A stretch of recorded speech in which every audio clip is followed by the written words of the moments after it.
오늘 상한 감정을 치유하라. 부모 자녀 관계를 통하여 보는 상한 감정의 치유 시간인데요. 자, 앞에 부분 이제 빨리 복습하고 오늘은 자녀를 학대하는 거 시리즈로 좀 보겠습니다.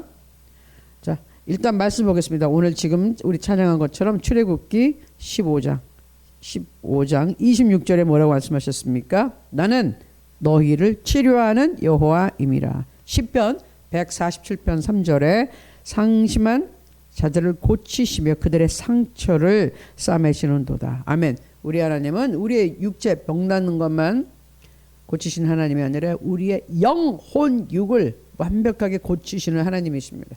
우리의 영은 예수 그리스도를 우리 구주로 모심으로 하나님의 영이 들어와서 고쳐지게 되는데, 중요한 것은 우리의 혼이에요. 혼. 겉으로 보기에 멀쩡하다고 속이 다 멀쩡한 것은 아닙니다. 우리 그 혼에 보면은, 그 다음 슬라이드 보면은 크게 영혼 육이 이렇게 있고, 지금 우리가 중점적으로 다스리는 곳은 혼인데, 혼은 지성, 감정, 의지, 또 거기에 조금 더 세분화하는 분들은 뭐 기억도 붙이지만, 또 우리가 흔히 얘기하는 마음, 아까 얘기한 마음이 상심하고 마음이 상처된 부분, 이것은 혼의 기능입니다. 대부분의 모든 문제가 영적인 전쟁, 이것이 마음, 혼에서 일어나는 것이죠. 그래서 우리가 이것을 살펴보는데 왜 그렇게 중요하냐? 일반적인 심리학에서도 밝혀진 게 뭐죠? 인간의 의식 세계는 빙산과 같다. 우리가 겉으로 이렇게 드러나는 것은 5%에 불과하다. 나머지는 다 깊이 안 보이는 곳에 잠겨 있다는 것입니다. 근데 사람들, 이 중요한 것은 드러나는 것보다 보이지 않는 의식 세계, 무의식 세계, 깊은 잠재 의식 세계에 이렇게 있는데, 무의식 세계는 정말 우리가 뭐 생각이 나지도 않는 그런 것들. 근데 어떤 상처라든지 과거로부터의 어떤 마음의 어떤 힘든 기억이라든지 이런 것들이 그 안에 깊이 들어가서 사람의 인생의 방향과 행동, 이런 것들을 결정해 버린다는 것이에요. 그래서 무의식이 인간의 행동을 지배하고 행동의 이 방향을 결정을 해 버린다. 그러니 우리는 성령의 지배를 받는 사람들이에요. 하나님을 믿는 사람들은. 그런데 성령의 지배를 받지 못하고 자꾸 과거에부터의 어떤 기억이 나도 모르는 사이에 나를 지배해서 나를 자꾸 흔들어 버리면 인생이 참 힘들게 되는 것이죠. 예수님 믿는데도 왜 이러지? 왜 그럴까요? 내가 혼적인 문제, 내가 잘 모르는 문제, 그것마저 하나님께 내가 바치고 깨달아서 알고 회개하고 맡기고 문제 해결을 받아야 되는데, 그렇게 안 하고 있기 때문에 힘든 것이죠. 그래서 우리는 이것을 알고 치료받겠다, 그 얘기입니다. 자, 슬라이드 9번에 가보면 이게 계속 반복해서 보여주고 있습니다. 이게 핵심이니까. 자, 무의식이 나를 지배한대요. 내가 알 수 없는 깊은 이 빙산의 이 나머지 95%에 해당되는 그 부분이. 그런데 우리는 중요한 건 예수님의 의식이 나를 지배해야 돼. 예수님의 생각이 나를 지배해야 돼. 하나님의 생각, 그것은 하나님의 말씀이 지배를 해야 되는 것이죠. 그리고 성령께서 그 말씀을 깨닫게 하셔서 하나님의 뜻으로 탁 와야 되는 거예요. 머리로 알아 이거는 안 된다는 것이죠. 인간의 변화가 오는 것은 성령께서 딱 깨닫게 해주시는 말씀이에요. 그래서 성화가 되는 것은 성령이 충만하고 성령의 열매가 맺혀지는 과정.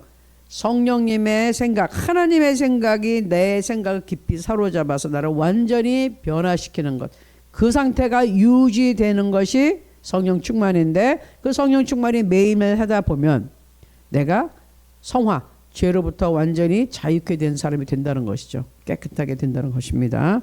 자, 그러면 우리 오늘 슬라이드, 오늘 제목이 계속해서 이거예요. 12번에 보면 부모 자녀 관계를 통하여 보는 감추어진 자기 방어의 얼굴. 우리의 마음에 병이 들었는데 특별히 어디에 이렇게 집중해서 보느냐? 부모와 자녀, 자식 간의 관계를 우리가 보면서 내 마음에 무슨 병이 있는지를 살펴보는 것이에요. 내가 어디에 마음에 상처가 있는지를 보는 것입니다.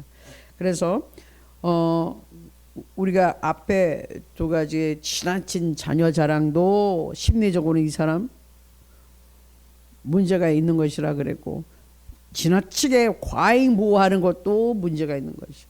세 번째, 가장 이 심각한 문제, 자녀를 학대하는 것. 오늘 우리가 좀 살펴볼 거예요. 한 두어 주 같이 볼 것 같은데요. 자, 자녀 학대. 하나의 말씀 먼저 보겠습니다. 에베소서 6장 4절에 보니까 또 아비들아 너희 자녀를 노엽게 하지 말고 오직 주의 교훈과 훈계로 양육하라. 잠언 22장 6절 마땅히 22장 맞죠? 마땅히 행할 길을 아이에게 가르치라. 그리하면 늙어도 그것을 떠나지 아니하리라. 자녀들을 노엽게 하지 말래요. 자녀들을 화나게 하지 말래요. 근데 우리는 그렇게 많이 하고 있어요. 자녀들이 분노를 느끼게 합니다. 자, 자녀 학대 유형은 한 4가지가 되는데 원래 크게 이제 3가지로 먼저 구분하고 그 다음 거로 들어갈게요. 자, 일단 알기 쉽게 신체적 학대, 정서적 학대, 그리고 성적인 학대가 있습니다. 크게 3가지입니다. 하나하나 살펴볼까요? 신체적 학대는 뭐냐? 제일 흔한 어떤 형태의 학대로 알 수 있죠. 아동학대 하면 예를 들면 뭘까요? 때리는 거, 밀치는 거. 제가 이거 준비하면서 참 많이 아팠는데 애들을 뜨거운 물을 붓고 다리미로 지지고 화상을 입히는 거예요. 그 학대예요. 실수가 아니라 일부러 애들한테, 자기 자녀한테. 그리고 음식 박탈, 음식을 안 주고 굶기는 것. 가정에서 이런 일이 일어납니다. 결과는 어떻게 되죠? 외상, 내 심한 상처가 있고요. 애들이 공포심에 막 사로잡히겠죠, 당연히. 그리고 폭력적 성향, 이렇게 당하면서 애들이 분노하게 되면 어떻게 되죠? 이 아이들이 폭력적인 성향으로, 왜? 복수하고 싶으니까 이 마음이 쌓이고 하다가 이제 폭력적인 성향으로 애들이 변해갑니다. 제가 사진도 있지만 공개를 하지 않겠습니다. 새벽기도 좀 다루기에는 저희가 좀 시간도 없고 여러분 충분히 이게 끔찍해서 제가 사실은 너무 이렇게 공개하고 싶지 않아요. 상상을 초월해. 이거 근데 이 아동학대가 부모들한테 대부분 일어나는 건 더 기가 막힌 겁니다. 슬라이드 19번에 보면은 자 전에도 한번 제가 소개했던 사건인데 지속적인 어머니의 가혹한 학대, 애를 7년 이상 상상할 수 없도록 체벌 바지라는 걸 입혀가면서 피가 나도록 몽둥이로 때리고 강목으로 때리고 말할 수 없이 학대하는 어머니가 있어요. 친엄마. 나중에 이 아들이 견디다 어느 순간 머리가 획 돌아가지고 어머니를 살해해버리는 사건이 일어났어요. 아동학대 행위자의 86%가 부모예요. 지금 23년도 한국의 대한민국의 보고서에 하면 전년 대비해서 3.2% 증가를 합니다. 보건복지부에서 그렇게 나왔습니다. 10명 중에 이 아동학대 사건의 8.6명이 거의 9명 정도가 친부모들이 부모가 또는 이제 양부모도 있긴 있는데 가족에서 하여튼 부모가 자녀를 이렇게 학대를 한다는 것입니다. 너무 끔찍하죠. 그래서 20번에 보면은 정말 놀라운 이 끔찍한 사건인데 학대 속에서 사망한 16개월 아기 정인이 이게 입양당한 아기인데 어떻게 그 아기를 너무너무 심하게 학대를 해서 구타하고 그래서 16개월 된 아기가 숨지는 사건이 발생을 했습니다. 이게 참 기가 막히죠. 그런 아이를 왜 또 입양을 했어요? 입양해서 왜 아이를 학대하죠? 악한 영이 들어서 그렇지 제정신이면 그렇게 할 수가 없는 일들이죠. 신체적 학대는 우리가 정말 상상을 초월해서 가혹한 행위들을 많이 합니다. 그런데 정서적인 학대도 굉장히 문제가 있는 것이죠. 예를 들어서 언어 폭력을 합니다. 지속적인 비난을 합니다. 애들 막 무시합니다. 주위 사람, 주위 애들하고 막 비교를 합니다. 그리고 차별을 하고 편애를 하고 과도한 통제를 하고 애를 막 감금시켜버리고 그리고 부모 따돌림도 시킨다는 거예요. 부모 따돌림은 뭐냐면은 주로 이렇게 이혼한 가정에서 있는 건데 예를 들어서 엄마 아빠가 이혼을 해요. 그럼 애는 이렇게 지금 중간에 있잖아요. 그러면은 엄마가 아빠를 또는 아빠가 엄마를 애 앞에서 비난하고 비방하고 애 못 만나게 하고 애하고의 관계를 적대적으로 만들어버리는 거예요. 그래서 애가 그 엄마나 아빠에 대해서 막 증오하게 되고 원할 맺게 하고 막 이런 식으로 그걸 부모 따돌림이라 그럽니다. 그래서 결과적으로 이런 정서적으로 학대를 받은 아이들은 낮은 자존감, 불안, 우울하고 대인관계에 문제가 있고요. 한쪽 부모를 거부하거나 증오하게 돼요. 근데 누가? 지독하게 한쪽 부모가 상대방 그 부모한테 그 나머지 어머니면 어머니, 아버지면 아버지한테 그 사람에 대해서 그냥 증오하게 만드는 거예요. 이거 애들이 시달리는 겁니다. 너희 엄마가 어쩌고저쩌고, 너희 아빠가 어쩌고저쩌고. 애가 시달리는 거예요. 이거 학대라고 보는 겁니다. 정신적인 학대. 그리고 이렇게 시달리는 애들은 정상적인 인간관계를 가질 수가 없어요. 자, 그다음 중요한 거, 정말 이거 너무 끔찍한 얘기인데 성적 이 아동들 성적 학대를 하는 건 정말 악마 중에 악마라고 저는 생각해요. 자, 아동을 대상으로 하는 모든 성적 행위, 부적절한 접촉, 음란물, 노출, 성적 착취, 성, 매매, 뭐 기타 등등 뭐 있지만 이 정도로 제가 정의를 줄였는데 아이를 가지고 그렇게 한다는 겁니다. 갓난아기 가지고 무슨 포르노 이거 찍는 것들도 있어요. 이게 말이 안 되죠. 그래서 이런 성적 착취를 당하고 학대를 받은 아이들이 어떻게 될까요? 엄청난 트라우마에 시달리죠. 죄책감에 시달리죠. 왜곡된 성에 대한 인식이 있습니다. 정상적인 생활을 못해요. 저는 사실 이렇게 특별히 어린 여학생들 막 성폭력, 성적 학대 이렇게 희생자들, 피해자들 좀 봤는데 이 아이들의 그 심령이 고장 나버리면은 정말 평생 애들이 이거 고침받기 쉽지가 않습니다. 무슨 상담하고 어쩐다고 잘 안 돼요. 예수님이 치료해 주는 수밖에 없습니다. 정말 끔찍한 일이지만 그런 일이 일어나고 있는 것을 우리가 알아야 되겠죠.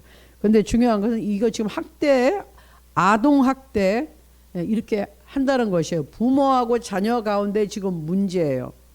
왜 부모가 아이들을 학대하느냐? 왜?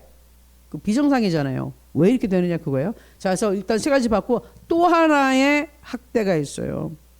방임이라는 겁니다. 방임. 내버려 두는 거예요. 어떻게 방치해 두느냐? 신체적 방임은 뭐냐? 기본적인 의식주 방치. 제대로 먹을 거 안 주고요. 옷도 제대로 안 주고 목욕도 안 시키고 완전히 쓰레기장 같은 그런 환경에서 살게 하는 엄마 아빠들이 있어요. 애들이 그렇게 방치되어 살고. 정서적인 방임은 무관심합니다. 사랑과 관심 절대로 주지 않습니다. 애들이 막 결핍이 되는 거예요. 그것도 방임. 교육적 방임, 학업 방해, 학교 출석을 방치. 제가 아는 어떤 애도 부모님 돌아가시고 하여튼 정상적으로 이렇게 아버님이 이렇게 자살하고 어머님은 장애인이시고 애들이 남매인데 어떻게 할 수가 없어가지고 큰어머니, 큰아버지 집에 가게 됐는데 학교를 안 보냈다는 거예요. 초등학교 애들을 고추밭에서 하루 종일 고추 따게 하고 학교를 안 보내는 거예요. 못 가게 하는 거예요. 일하라 그러고 밤새도록. 그리고 집에서 그 애한테 초등학교짜리 집안일 다 시키고 청소시키고 빨래시키고 설거지 다 시키고 학교 안 보내고. 이게 지금 교육적 방임입니다. 그래서 결국은 그 집에서 경찰이 동원돼 가지고 이제 사회복지하는 분들이 이렇게 데리고 나온 그런 상황이 됐었죠. 자, 의료적 방임은 치료 및 예방 접종을 소홀한데 애가 아픈데도 치료하지 않아요. 다쳤는데도 그냥 내버려 둬요. 결과적으로 성장이 지연되겠죠. 정상적으로 발달을 못하고 발달 장애까지 갈 수 있습니다. 그리고 사회적으로 적응할 수가 없어요. 이렇게 방치해놔가지고 자, 이것도 학대입니다. 그런데 또 하나는 무의식적인 학대라는 것도 있어요. 알고 하는 것들은 자기가 학대인지도 모르고 학대를 하고 있는 것. 첫 번째 뭐죠? 우리가 이미 다뤘던 과잉보호도 학대다. 자녀의 독립성을 상실시켜 부모가 너무 막 그냥 이것도 안 돼 저것도 안 돼만 그것도 학대예요. 지나친 기대와 비교하는 것 그것도 열등감을 애한테 형성시켜주기 때문에 그것도 학대예요. 분노를 아이에게 전가한다. 이거 이제 금방 나옵니다. 자기가 화가 났는데 화풀이를 애한테 하는 거예요. 그 정서적으로 좀 상처를 주는 것이죠. 자, 그래서 학대가 여러 방면에서 일어나는데 이런 무의식적인 건 나는 뭐 애를 학대한 거 없어요. 그런데 사실 이런 것도 학대에 들어간다는 것입니다. 자, 그래서 오늘은 이 한 가지만 보겠습니다. 이 학대를 하는 종류가 나왔어요. 그 중에서 특별히 우리가 오늘 잠깐 더 자세히 볼 거는 배우자에 대해서 화가 난 사람이, 그러니까 자기 아내라 남편한테 화를 났는데 그거를 애한테 화풀이를 해서 학대하는 경우, 제일 흔한 경우라고 생각을 해요. 잠깐 살펴보겠습니다. 왜 그런 행동을 하죠? 네? 배우자에 대한 마음이 자녀 그러니까 학대로 이어지는 경우가 많다는 거예요. 자, 심리적인 원인을 분석해 봅니다. 왜 그럴까요? 이걸 감정의 전이라고 하는데, 자, 처리하기 힘든 감정, 분노, 슬픔을 더 약하거나 안전한 대상에게 쏟아내는 심리 방어 기제. 내가 너무너무 슬퍼요. 너무너무 화가 나고 분노해. 그런데 이거를 어디다 풀어야 되는데 만만한 게 아이인 거예요. 아이가 어리잖아요. 예? 그러니까 애한테 그냥 쏟아내는 거예요. 자기의 감정을. 그걸 감정의 전이라 그럽니다. 자, 우선 봅니다. 자, 예를 들어서 이거 흔한 건데 보세요. 부부싸움을 직후 어떻게 돼요? 부모가 아이에게 갑자기 소리를 지르거나 화풀이를 해요. 자기들끼리 싸우다가 애가 무슨 잘못이 있어요? 그냥 애 나오는데 야! 너는 뭐 저거 들어가! 막 이러고 그냥 공부하네! 막 그러는 경우가 너무 흔하죠. 근데 그게 뭐라고요? 감정의 전이. 아니, 서로에게 화가 났으면 서로가 해결하지 왜 멀쩡한 애한테 그렇게 소리소리 질러대면서 화풀이를 하냐고요. 이거 심각한 학대라는 겁니다. 두 번째, 남편의 무관심으로 상처받은 아내가 자녀에게 과도적으로 통제하거나 비난적으로 반응합니다. 그러니까는 이게 서로 부부간에 마찬가지인데 이제 3번도 같이 볼게요. 또 아내에 대한 불만을 표현하지 못하는 아버지가 자녀에게 체벌을 통해 권위를 소리한다. 자, 남편에 대한 서운함, 이 원망을 갖다가 애한테 쏟아붓는 거예요. 자기 남편한테 쏟아야 될 원망을 못하니까 애한테 쏟아붓는 거예요. 그 애를 괜히 미워하고 애를 구박하고 막 이런 식으로 하는 거예요. 또 아버지들은 자녀를 체벌하는데 어떤 경우에 그런다고요? 놀라운 건 이거죠. 자기 배우자, 자기 부인한테 불만이 잔뜩 있어요. 근데 그렇게 못하니까 어떻게 한다고? 상대적으로 내가 힘으로, 아버지도 힘으로 통제할 수 있는 자녀들에게 체벌하는 거예요. 특별히 때리거나 막 이런 행동을 한 사람은 뭐죠?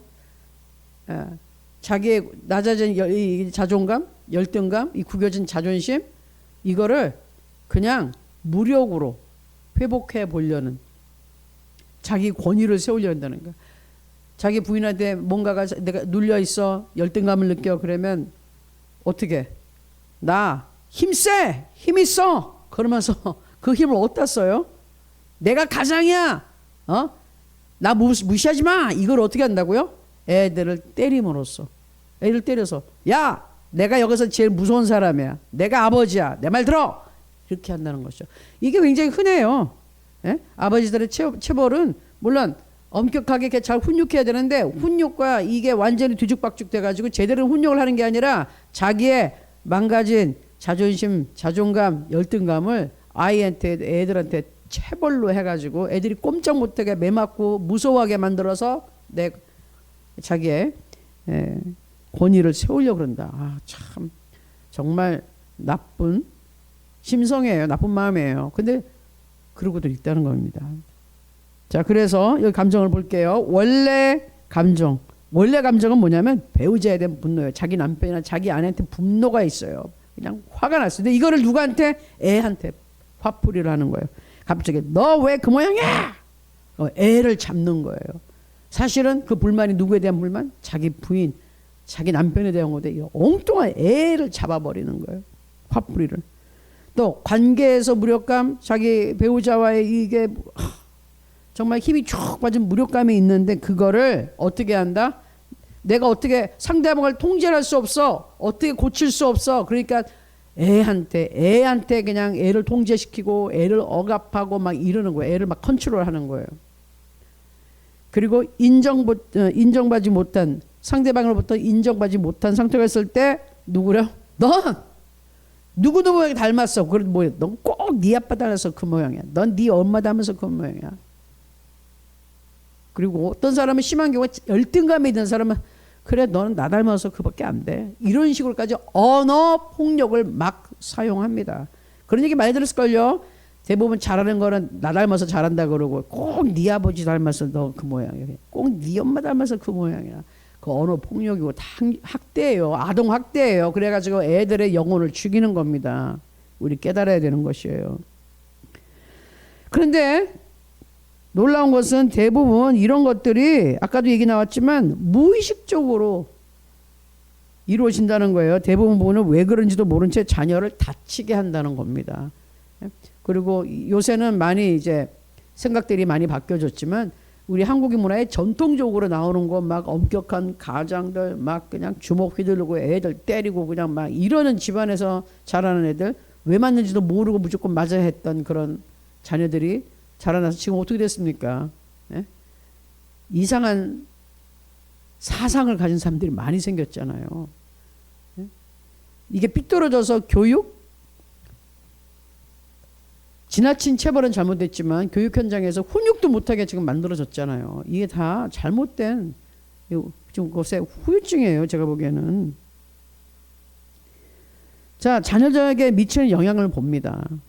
정서적인 상처가 있죠. 그래서 불안합니다. 아이들이 혼란스럽습니다. 낮은 자존감에 수치감에 시달립니다. 그리고 혼란된 자아 형성 막 그런 말을 듣고 막 자라는 아이들은 어떻게 해요? 나 문제하구나. 내가 뭔가 잘못됐구나. 난 사랑받지 못해. 아무도 날 사랑하지 않아. 삐뚤어져요. 그래서 모든 사람 사회적으로 적대감을 가지고서 소시오패스 같은 게 거기서 나오는 거예요. 또 어떤 영향을 가져오죠? 관계, 어떤 인간들하고 사람들하고 이렇게 관계 맺는 걸 되게 두려워하고 회피하죠. 왜? 사람들로부터 너무 상처받고 부모님으로부터 상처받았으니 다른 사람은 말할 것도 없는 거예요. 이 사람이 나를 더한 상처 주지 않을까? 믿을 수가 없어. 자녀가 나중에 무서운 거는 타인에게 동일한 방식으로 분노를 투사할 수 있습니다. 여러분들 보세요. 예? 연쇄살인에 뭐 폭행에 그 사람들 과거 보면 어떻게 어렸을 때부터 학대받고 자란 사람들이에요. 그 분노를 자기가 두들겨 맞고 막 잔인하게 당했다. 이거를 다른 사람의 그대로 그냥 넘겨버리는 것이요. 그 끔찍한 것이죠. 또한 영적인 상처는 뭐냐면은 하나님 아버지에 대한 이미지를 폭력적으로 또 무서운 아버지상으로 왜곡하게 됐다. 즉 하나님 무서운 하나님이야. 하나님은 날 때릴 거야. 조금만 잘하면 날 때릴 거야. 날 죽일 거야. 심판할 거야. 무서워. 그래서 하나님 싫어. 이렇게 된다는 거죠. 그 다 사단이 하나님 못 믿게 하는 다 계획이에요. 전략이에요. 그래서 우리가 치료받아야 된다는 것입니다. 이미 어릴 때부터 그렇게 형성된 사람을 어른이 돼가지고 예수 믿게 한다는 거 얼마나 힘든 일이에요. 어렸을 때부터 그렇게 하나님에 대한 생각이 잘못되어 있는데요. 자, 그래서 우리는 봅니다. 성경적으로 통찰을 해서 볼 때 어떻게 해야 됩니까? 자, 첫 번째, 자녀는 부모의 감정의 쓰레기통이 아니다. 전 이 말 많이 생각하게 됐어요. 이게 뭐예요? 여러분이 화난다고 그 감정을 애들한테 확 집어 던지는 애들이 쓰레기통이 돼서 여러분의 감정을 받으면 안 된다는 거예요. 여러분이 분노하는 것, 특별히 지금 이거는 서로 이제 배우자에 대해서 막 화가 나고 이런 거를 자기네끼리 당사자끼리 어른들이 해결해야지. 왜 아이들한테 그거를 전가합니까? 왜 아이들한테 분풀이 화풀이를 하는 거예요? 왜 애들을 때리고 왜 애들한테 험악한 말을 하고 왜 애들을 그렇게 못 살게 구는 것이에요? 그건 잘못된 거죠. 상대방하고 해결을 해야지. 애들이 여러분의 감정의 쓰레기통 아니에요. 여러분이 마음대로 화난다고 여러분의 원한과 슬픔과 분노를 애들한테 막 감정을 갖다가 그냥 그 애들한테 집어 던지는 게 아니란 말이에요. 애들이 그걸 받아야 할 이유가 하나도 없어요.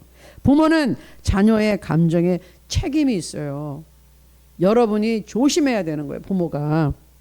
하나님은 우리의 분노를 자녀에게 발산하라고 허락하지 않았다. 애들한테 함부로 여러분의 감정을 막 거기에 퍼부어대다고 한 적 없어요. 그런 말씀은 어느 곳에도 없습니다. 에베소서 6장 4절 아까 읽은 말씀이잖아요.